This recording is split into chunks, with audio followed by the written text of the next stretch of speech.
Hello दोस्तों, नमस्कार। आपका स्वागत है आपकी अपनी defence academy JKS defence academy में।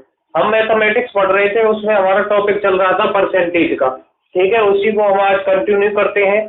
तो परसेंटेज के टॉपिक में हम आपको बस एक क्वेश्चन टाइप जो बता रहे थे, उसका सतत वृद्धि तथा सतत कमी से संबंधित हमारा टाइप चल रहा था। सतत वृद्धि, सतत वृद्धि तथा सतत कमी। सतत वृद्धि तथा सतत कमी से संबंधित हमारा टाइप चल रहा था। तो उसमें हमने आपको कुछ क्वेश्चन कराए थे। तो आज के लिए नेक्स्ट क्वेश्चन आपकी स्क्रीन पे लगा दिया जाए। नेक्स्ट क्वेश्चन देखिए क्या कहता है, आप स्क्रीन पे पढ़ें। नेक्स्ट क्वेश्चन कह रहा है, मनोहर के वेतन में पहले 30% कमी की गई। यानी कि मनोहर का जो वेतन था उसमें पहले क्या किया गया है, 30% की कमी। अब देखिए, वृद्धि होगी और कमी दोनों के जो मिक्स टॉपिक है। पहले हम वृद्धि कर रहे थे, फिर वृद्धि कर रहे थे। कभी कभी पहले कमी की जाएगी, फिर वृद्धि की जाएगी, फिर पहले वृद्धि की जाएगी या कमी की जाएगी। ठीक है, तो इससे संबंधित सबसे पहले उसमें क्या किया गया है, मनोहर के वेतन में पहले 30% की कमी की गई और कुछ दिन बाद उसके वेतन में 20% की कमी कर दी गई। पहले तो 30% की कमी हुई है उसके वेतन में, तो हम दोस्तों हम जानते हैं 30% को हम क्या लिख सकते हैं, 3/10 लिख सकते हैं। लिख सकते हैं कि नहीं। उसके बाद में उसके वेतन में कितनी परसेंट की कमी की गई है, यानी कि 20% की। 20% की फ्रैक्शन हम जानते हैं 1/5 होती है। इन दोनों को सबसे पहले हम फ्रैक्शन में चेंज कर लेंगे कि 20% ही है ना, 20% की कमी कर दी गई। इस प्रकार उसके वेतन में कुल कितनी प्रतिशत की कमी की गई। तो देखिए, पहले मान के चलिए उसका पहले वास्तविक वेतन या वास्तविक मूल्य या इनकम उसका 10 यूनिट था, लेकिन जब हम 10 में 3 की कमी कर देंगे तो कितना वेतन हो गया उसका, 7 हो गया। दूसरी कंडीशन में यूनिट के हिसाब से देखें तो पहले वास्तविक वैल्यू 5 थी और 5 में जब मैं 1 की कमी कर दूंगा तो कितना हो जाएगा, 4 हो जाएगा। अब टोटल देख रहे हैं, 10 5 जा 50 यहाँ आ जाएगा, 7 4 जा 28 यहाँ आ जाएगा। आप देख रहे हो कुल कितने प्रतिशत की कमी हुई है यहाँ पे। तो 28 और 2 30 होते हैं, तो 2 और 20 22। कुल कितने की मैं 50 में कमी कर दूं, 22 की अगर मैं 50 में कमी कर देता हूं तो 28 आ जाता है। यानी कि 22 यानी 22 की 50 पे कमी, तो 100 पे कितने की कमी, ये आपको प्रतिशत में आ जाएगा। तो ये हो जाएगा 11/25 इंटू 100 और 25 से ये आपका कट जाएगा 4 टाइम और ये हो जाएगा आपका 44% कमी। ठीक है, तो टोटल फाइनली उसके वेतन में 44% की कमी की गई है। पहले 30% की कमी की गई थी, फिर 20% की गई थी। तो जैसा कि हम देख रहे हैं टोटली फाइनल उसके वेतन में कितनी कमी आई है, 44% की कमी आई है। आप इस क्वेश्चन को आसानी से समझ रहे होंगे, नोट कर ले। फिर चलते हैं नेक्स्ट क्वेश्चन की तरफ।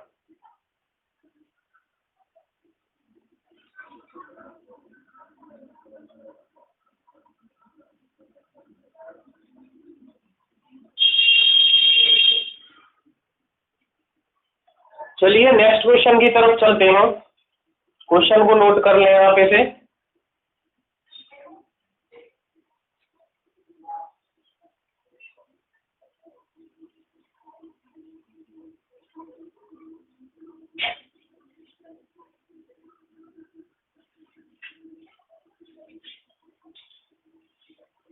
नेक्स्ट क्वेश्चन आपकी स्क्रीन के सामने लगा दिया जाए। तो नेक्स्ट, जैसा कि आप देख पा रहे होंगे, नेक्स्ट क्वेश्चन आपको स्क्रीन पे दिखाई दे रहा होगा। आप उसे पढ़ें, फिर हम आगे चलते हैं। सतत वृद्धि तथा सतत कमी से संबंधित हमारा ये टॉपिक है। सतत वृद्धि तथा सतत कमी। देखिए नेक्स्ट क्वेश्चन आपको स्क्रीन के सामने लगा दिया गया है, आप उसे पढ़ें। नेक्स्ट क्वेश्चन कह रहा है एक टेलीविजन के दाम में पहले 50% की वृद्धि कर दी गई है।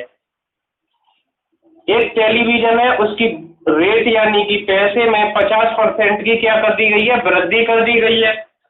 आगे कह रहा है और बाद में 25% की कमी कर दी गई, तो बाद में उसने पहले 50% की वृद्धि कर दी गई है और उसके बाद में 25% की उसके वेतन में, टेलीविजन के वेतन में कमी कर दी गई है। तो कुल वृद्धि या कमी बताइए, तो कुल वृद्धि या कमी बताएं। तो देखिए कुल वृद्धि होगी या कमी होगी, तो कुल वृद्धि या कमी या प्रतिशत परिवर्तन बताना है हमें। तो पहले 50% की वृद्धि की गई है किसी भी टेलीविजन के मूल्य में और उसके बाद में कुछ समय बाद 25% की कमी कर दी गई है टेलीविजन के मूल्य में। तो कुल परिवर्तन, प्रतिशत परिवर्तन ज्ञात करना है। हमें यह ध्यान रखना है कि अगर आपसे ये पूछे क्वेश्चन में कि प्रतिशत परिवर्तन ज्ञात करें, और क्वेश्चन में आपको, इस क्वेश्चन में तो वैल्यू नहीं दे रखी है, अगर यहीं पे अगर उस टेलीविजन का मान के चलिए 1000 रुपए मूल्य दे रखा होता, अगर इसी क्वेश्चन में ये बोलता कि किसी टेलीविजन का मूल्य 1000 रुपए है तथा पहले उसमें 50% की, 50% की उसके मूल्य में वृद्धि कर दी जाती है तथा कुछ समय बाद 25% की उसके मूल्य में कमी कर दी जाती है, तो प्रतिशत परिवर्तन ज्ञात कीजिए। अगर आपसे प्रतिशत परिवर्तन पूछ रहा है तो हमें इसकी जरूरत नहीं पड़ेगी, जो आपका मूल्य दे रखा है हमें उसकी जरूरत नहीं पड़ेगी, क्योंकि उसमें प्रतिशत परिवर्तन पूछ रहा है तो हम परसेंटेज से ही बात करेंगे और बात करके उसका आंसर पता कर लेंगे। तो देखिए इस क्वेश्चन में तो आपको मूल्य दे ही नहीं रखा है, लेकिन ये जो कॉन्सेप्ट है वो मैंने आपको बताया।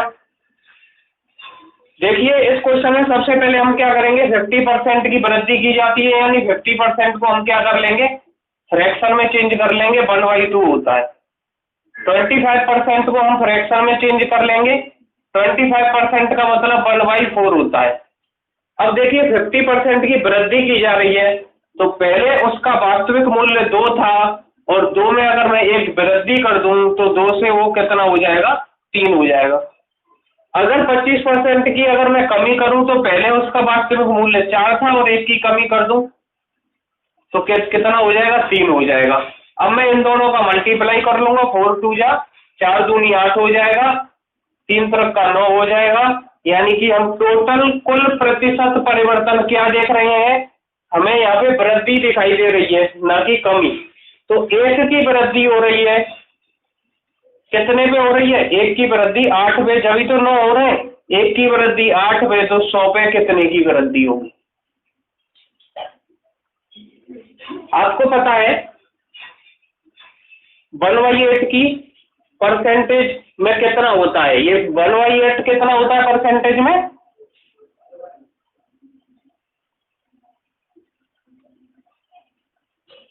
जब हम 12.5% को फ्रैक्शन में चेंज करेंगे तो 1/8 आएगा और 1/8 को परसेंटेज में चेंज करेंगे तो 12.5 या इस तरह से भी लिख सकते हैं इसे। तो आप समझ पा रहे होंगे कुल प्रतिशत परिवर्तन कितना है, 12.5% की वृद्धि हुई है ना कि कमी।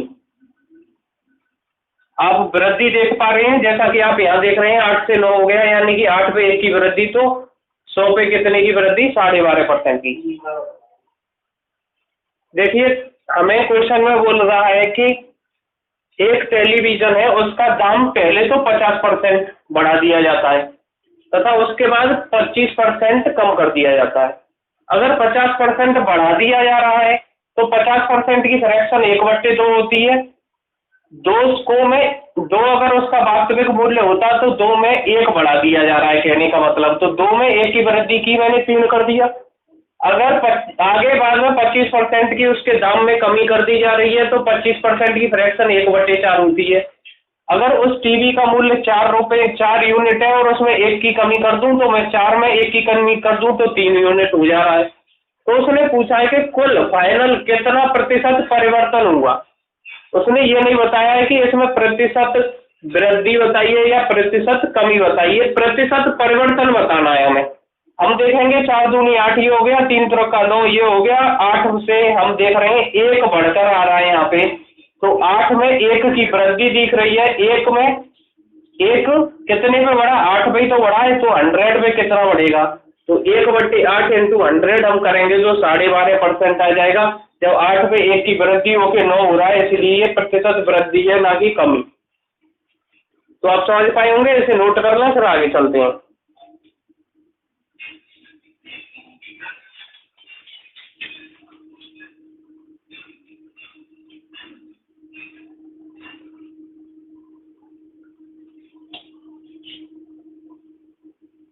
चलिए नेक्स्ट क्वेश्चन की तरफ चलते हैं। स्क्रीन पे आपके नेक्स्ट क्वेश्चन लगा दिया जाए।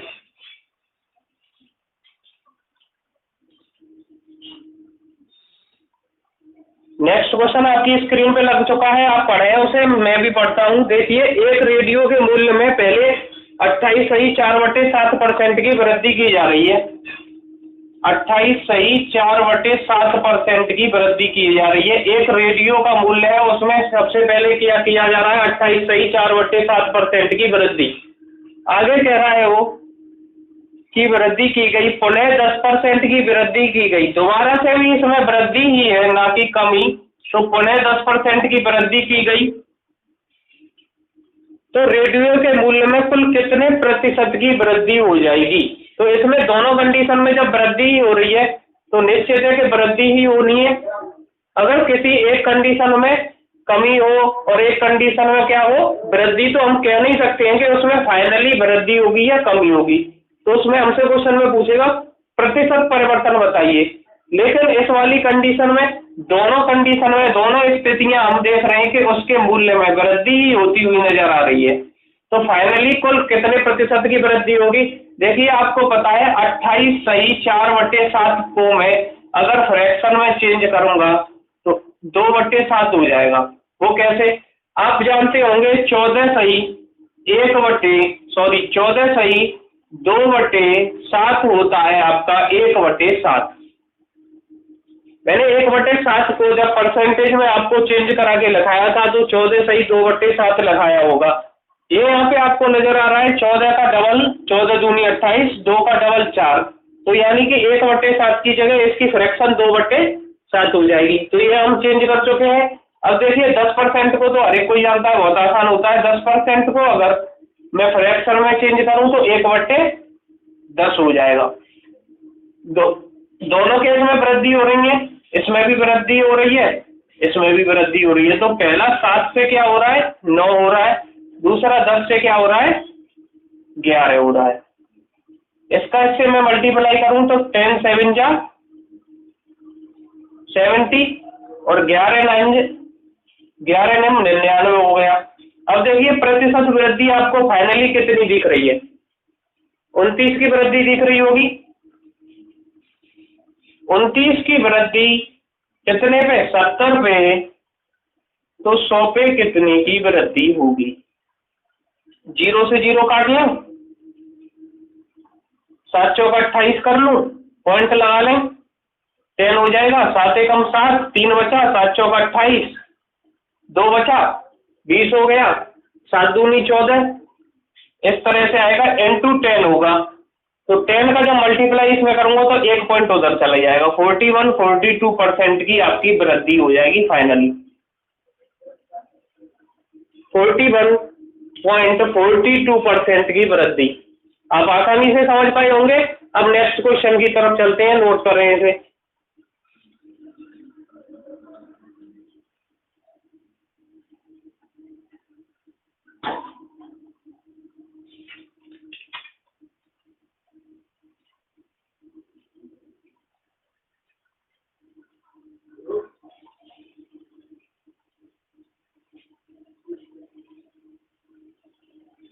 चलिए नेक्स्ट क्वेश्चन की तरफ चलते हैं। नेक्स्ट क्वेश्चन आपका स्क्रीन पे लगा दिया जाए। देखिए नेक्स्ट क्वेश्चन आपको स्क्रीन पे दिखाई दे रहा होगा, आप पढ़ें फिर इसका सॉल्यूशन करते हैं। नेक्स्ट क्वेश्चन कह रहा है साइकिल के दाम में पहले 66% की वृद्धि की जा, सॉरी 66 सही 2/3, 66.5 नहीं है, 66 सही 2/3% की क्या की जा रही है, वृद्धि की जा रही है। पहले साइकिल के दाम में इतने परसेंट की वृद्धि है, और बाद में 33 सही 1/3% की कमी की जाती है। 33 सही 1/3% की कमी की जाती है। 33 सही 1/3% की कमी की जाती है। तो कुल प्रतिशत परिवर्तन ज्ञात कीजिए। इसमें हम ये नहीं कह सकते हैं कि कुल प्रतिशत वृद्धि ज्ञात कीजिए, और ना ये कह सकते हैं कुल प्रतिशत कमी ज्ञात कीजिए, क्योंकि पहले वृद्धि हो रही है फिर कमी हो रही है, तो हमें पता नहीं है कि प्रतिशत वृद्धि होगी या कमी होगी फाइनली। तो इसको हम देखेंगे, मैंने आपको कई बार करा चुका है। ये वाला जो कॉन्सेप्ट है इसे हम 2/3 लिखेंगे, और 33 सही 1/3 को परसेंटेज का फ्रैक्शन 1/3 होता है। आप देख पा रहे होंगे 33 सही 1/3% का डबल आपको ये दिखाई दे रहा है 66 सही 2/3%। तो अगर मैं 1/3 यहाँ लिखूंगा तो 2/3 डबल इसका अपने आप हो जाएगा। पहली कंडीशन में तो वृद्धि हो रही है तो प्लस करेंगे, दूसरी कंडीशन में कमी हो रही है तो माइनस करेंगे। तो पहली कंडीशन में वृद्धि हो रही है तो 3 से वो कितना हो रहा है, 5 हो रहा है। दूसरी कंडीशन में 3 से कितना हो रहा है, 2 हो रहा है। माइनस कर देंगे 3 से 1, फाइनली देखेंगे 3 तरफ का 9 हो जाएगा। ये हो जाएगा आपका कुल प्रतिशत परिवर्तन में। तो आप देख रहे हैं कितने की वृद्धि हो रही है इस क्वेश्चन में, 9 से 10 यानी कि 1 की वृद्धि हुई है। फाइनली हम देख रहे हैं उसमें पूछा है कितना प्रतिशत परिवर्तन होगा, तो हम देखेंगे 1 की वृद्धि 9 पे हो रही है तो 100 यानी कि 100 पे कितने की वृद्धि होगी, फाइनल कुल प्रतिशत परिवर्तन इतना होगा। जब हम देख रहे हैं 9 पे 1 की वृद्धि यानी कि जितनी वृद्धि या कमी होती है उसे ऊपर लिखते हैं, और जिस पर वृद्धि या कमी होती है उसे नीचे लिखते हैं, और पूरे फाइनल देखो टोटल कितने प्रतिशत की वृद्धि या कमी हो रही है उसे हम 100 से गुणा कर देंगे तो कुल प्रतिशत परिवर्तन या कुल प्रतिशत वृद्धि या कमी पता होगी। तो मैंने आपको बताया था कि 1/9 को अगर मैं परसेंटेज में चेंज करूं तो 11 सही 1/9% होता है। आप ऐसे यहाँ पे बिना सॉल्यूशन करे ऐसे भी लिख सकते हैं, ये वृद्धि है आपकी। इसे नोट करें, फिर चलते हैं नेक्स्ट क्वेश्चन की तरफ। इस टाइप से संबंधित सतत वृद्धि तथा सतत कमी से संबंधित एक क्वेश्चन और कराता हूं, बहुत आसान है, आप इनकी प्रैक्टिस कर चुके हैं, कई क्वेश्चन करा चुके हैं हम, और इससे संबंधित एक छोटा सा कॉन्सेप्ट और है उसको बताएंगे आगे। पहले इससे पहले एक क्वेश्चन और देख लेते हैं। तो देखिए नेक्स्ट क्वेश्चन आपकी स्क्रीन पे लगा दिया जाए, जब तक मैं आप कुछ क्वेश्चन को पढ़ें। नेक्स्ट क्वेश्चन आपकी स्क्रीन के सामने लगा दिया जाए। हाँ, तो क्वेश्चन में दोस्तों कह रहा है वॉशिंग मशीन के मूल्य में पहले 36 सही 2/3% की वृद्धि की जाती है। वॉशिंग मशीन है और वॉशिंग मशीन के मूल्य में पहले 36 सही 2/3% की वृद्धि की जा रही है, यानी कि हमने लिख लिया 36 सही 2/3% और इसकी वृद्धि। आगे कह रहा है क्वेश्चन में इसके दाम में 50% की कमी की जाए, इसके दाम में 50% की क्या की जाए, कमी की जाए। पहले तो वृद्धि की जा रही है या कमी की जा रही है, देखते हैं एक बार क्वेश्चन में कुछ गड़बड़ है शायद। वॉशिंग मशीन के मूल्य में पहले 36 सही 2/3% की कमी, अच्छा तो दोनों वाली कंडीशन में देखिए कमी ही कमी है।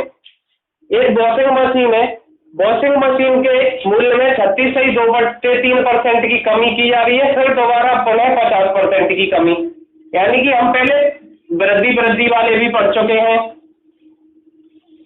वृद्धि कमी वाले भी पढ़ चुके हैं, लेकिन कमी वाला हमारा पहला क्वेश्चन है, इससे आप समझ लें। तो देखिए 36 सही 2/3% को जब हम फ्रैक्शन में बदलेंगे तो हमें परफेक्ट इसकी फ्रैक्शन पता नहीं है, तो परफेक्ट फ्रैक्शन पता करने के लिए हमें क्या करना होगा, हमें करना होगा परफेक्ट। देखिए इसे हम तोड़ेंगे, 36 को तोड़ लेते हैं 30 में, या फिर डायरेक्ट कर लेते हैं इसे। देखिए इसका इसके साथ मल्टीप्लाई करें, 6 का 18 का 8 कैरी 2 कैरी 1 3 त्रोक का 9 और 1 10, और इसमें +2 कर देंगे और नीचे हो जाएगा आपका 3। ये हो गया ऊपर 110 और नीचे हो गया 3, और हम इसमें 100 से अगर मैं मल्टीप्लाई कर दूं तो परसेंटेज हट जाएगा। तो परसेंटेज हटाने के लिए हम 100 से मल्टीप्लाई कर लेते हैं। 100 से मल्टीप्लाई करने के लिए अब देखिए 110/3 ये हो गया, इंटू 100 से मल्टीप्लाई होगा डिवाइड, 100 से करेंगे इसमें डिवाइड। ठीक, परसेंटेज इसमें लगी हुई है पहले से ऐसे। जब हम परसेंटेज को हटाएंगे तो परसेंटेज को हटाने के लिए हम क्या करते हैं, डिवाइड करते हैं 100 से। तो देखिए 0 से 0 कैंसिल हो जाएगा आपका, 11/30 ये आपकी फ्रैक्शन चेंज हो जाएगी 36 सही 2/3% को। अगर आपकी सीधे कन्वर्जन के तहत फ्रैक्शन में चेंज ना हो रहा हो तो जो सिंपल मेथड होता है उसी के माध्यम से हम सबसे पहले कन्वर्जन कर लेते हैं, यानी फ्रैक्शन में चेंज कर लेते हैं। तो हमने पहले फ्रैक्शन में चेंज कर लिया, 36 सही 2/3 को 11/30 हम लिख सकते हैं फ्रैक्शन में। तो देखिए इसे लिखते हैं 36 सही 2/3% को 11/30 मैंने लिख लिया फ्रैक्शन में। अब 50% को तो हम आसानी से लिख सकते हैं, कन्वर्जन पता है हमें, इसका 1/2 होता है। दोनों में कमी की जा रही है। अगर मैं 30 में से 11 कम करूंगा तो कितना बचेगा, 30 में से अगर मैं 10 कम करता तो 20 बचता, और एक और कम कर दें तो 19 बचेगा। यानी कि पहले 30 में से 30 उसका वास्तविक मूल्य था और 19 रह गया, कम करके 36 सही 2/3%। दूसरी कंडीशन में भी कम हो रहा है तो 2 में से 1 को कम करेंगे तो 1 हो जाएगा। आप देख पा रहे होंगे फाइनली अगर मैं इसका मल्टीप्लाई करूं तो 30 दूनी 60 आ जाएगा और 19 से कम 19। आप देख पा रहे हैं यहाँ पे प्रति कमी होती हुई नजर आ रही है। अगर 60 में से 20 जाएगा तो 40 बचेगा, हमें घटाना कितना है 19, तो यहाँ कितना हो जाएगा 41।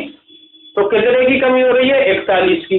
तो देखिए फाइनली प्रतिशत कमी कितनी होगी, 41 की कमी 60 पे, तो 100 पे कितने की कमी, 41 की कमी 60 पे तो 100 पे कितने की कमी। तो देखिए इसे 0 से 0 कैंसिल कीजिए, 2 3 जा 6, 2 5 जा 10। अब मल्टीप्लाई कर लें ऊपर, 5 1 जा 5, 5 4 जा 20/3, 6 का 18, 2 बचेगा 8 24, 1 बचेगा 3 तरफ का 9, फिर 1 बचेगा फिर 3 तरफ का 9। इतने प्रतिशत की आपकी कमी आ जाएगी। ओवरऑल कमी देखें तो 68.33% की फाइनली कमी आपको नजर आ रही होगी। तो इस वाली कंडीशन में दोनों कंडीशनों में कमी थी, तो इसलिए कुल कमी हमारी कितनी हो जाएगी 68.33%। तो आप इस क्वेश्चन को नोट करें, फिर एक कॉन्सेप्ट है छोटा सा उसे बताते हैं, फिर इस टाइप को खत्म करते हैं।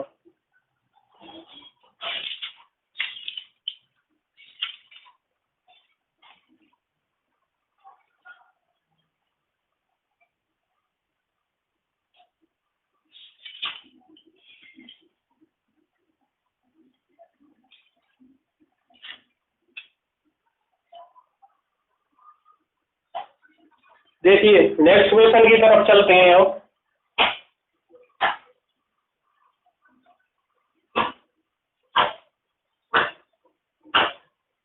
आपने समझ लिया होगा क्वेश्चन, नेक्स्ट क्वेश्चन की तरफ चलते हैं। नेक्स्ट क्वेश्चन आपकी स्क्रीन पे लगा दिया जाए। नेक्स्ट क्वेश्चन में कहा जा रहा है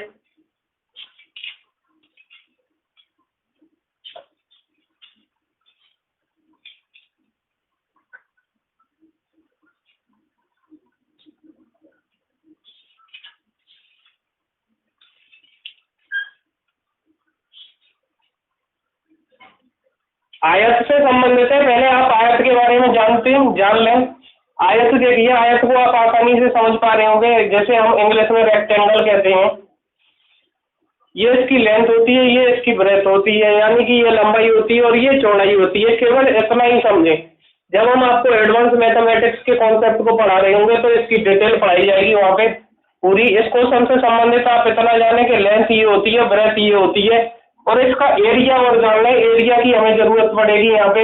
इसका एरिया होता है L into B, length into breadth, यानी कि लंबाई इसे बोलते हैं और इसे बोलते हैं चौड़ाई, यानी कि लंबाई इंटू चौड़ाई इसका एरिया हो जाता है। तो अब आसानी से इतना ही समझे आयत के बारे में। अभी आपके सामने स्क्रीन पे एक क्वेश्चन लगा दिया गया है, आप उसे पढ़े। आयत की लंबाई को 25% और चौड़ाई को 40%। पहले तो आयत की लंबाई को क्या किया जाए, 25% बढ़ा दिया जाता है, यानी कि लंबाई को क्या कर दिया जाता है, 25% की वृद्धि कर दी जाती है।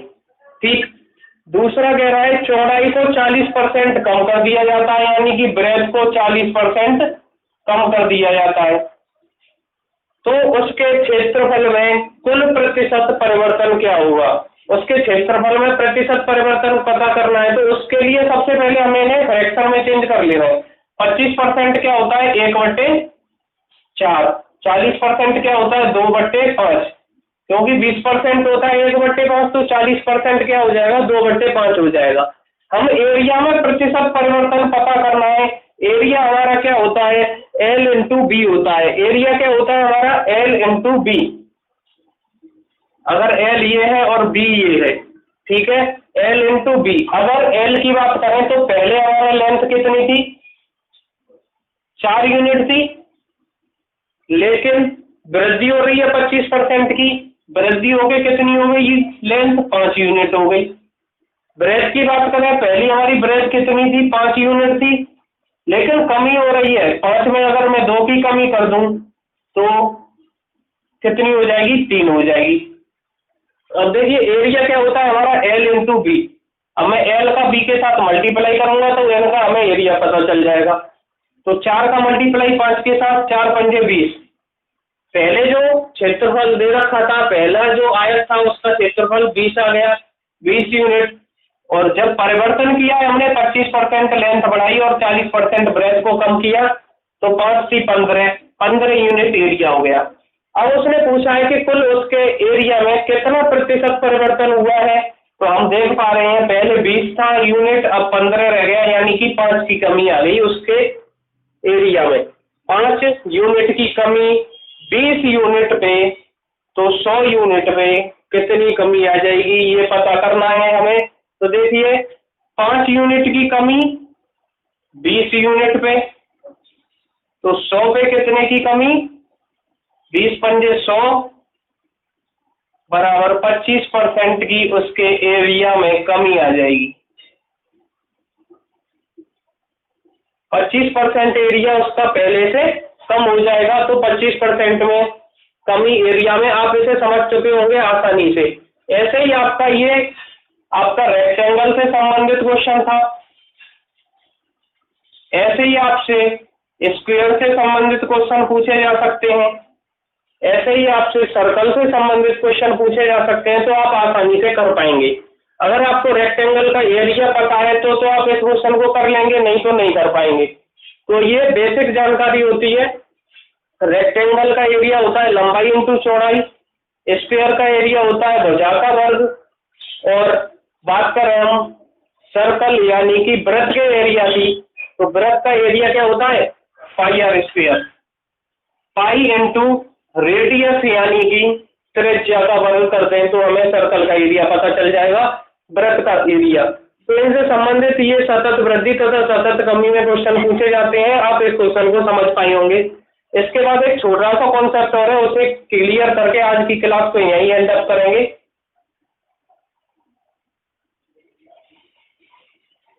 तो देखिए सतत वृद्धि और सतत कमी से संबंधित एक छोटा सा कॉन्सेप्ट देखते हैं।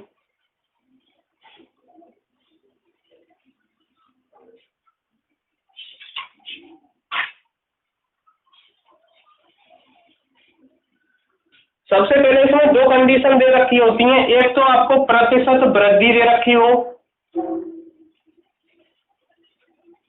और प्रतिशत कमी दे रखी हो, जो नया कॉन्सेप्ट है इससे संबंधित, और दोनों ही बराबर हो। पहले उसने कहा कि 10% की किसी वस्तु के मूल्य में वृद्धि कर दी जाती है और 10% की उसके बाद पुनः 10% की उसके मूल्य में कमी कर दी जाए, तो कुल प्रतिशत परिवर्तन बताना है। तो इसके लिए ध्यान रखें, हमेशा अगर 10% की ही प्रतिशत वृद्धि है और 10% की ही कमी है, यानी कि जितनी प्रतिशत वृद्धि है उतनी ही अगर प्रतिशत कमी होगी, तो हमेशा ध्यान रखें उसमें कमी होनी है, ना कि वृद्धि। ये कॉन्सेप्ट ध्यान रखने का है।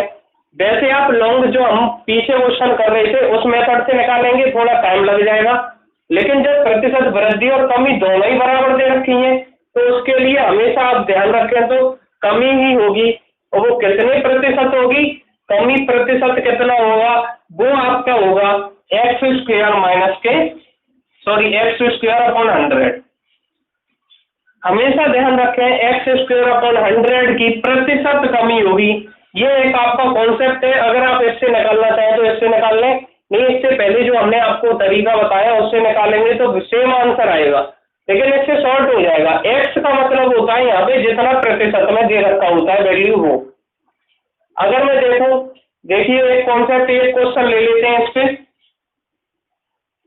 कोई वस्तु है, मैं आपको मुंह से बोल ले रहा हूं, उसे नोट करना चाहे तो नोट कर लें। किसी वस्तु के मूल्य में 10% की वृद्धि की जाती है तथा उन्हें उसी वस्तु के मूल्य में 10% की कमी कर दी जाती है, तो बताएं कुल कितना प्रतिशत परिवर्तन होगा। हम देख रहे हैं इस क्वेश्चन में जो प्रतिशत वृद्धि है और प्रतिशत कमी है वो बराबर है, तो इसका मतलब अगर दोनों प्रतिशत वृद्धि और प्रतिशत कमी बराबर हो तो इस कंडीशन में हमेशा प्रतिशत कमी होगी, और वो कितनी होगी, एक्स स्क्वायर अपॉन 100। एक्स की वैल्यू ये 10 हो गई। यहाँ पे जब मैं इसमें 10 लगाऊंगा तो 10 का स्क्वायर आपको पता है, 10 का स्क्वायर होगा 100 और अपॉन 100, तो 1% की कमी हो जाएगी।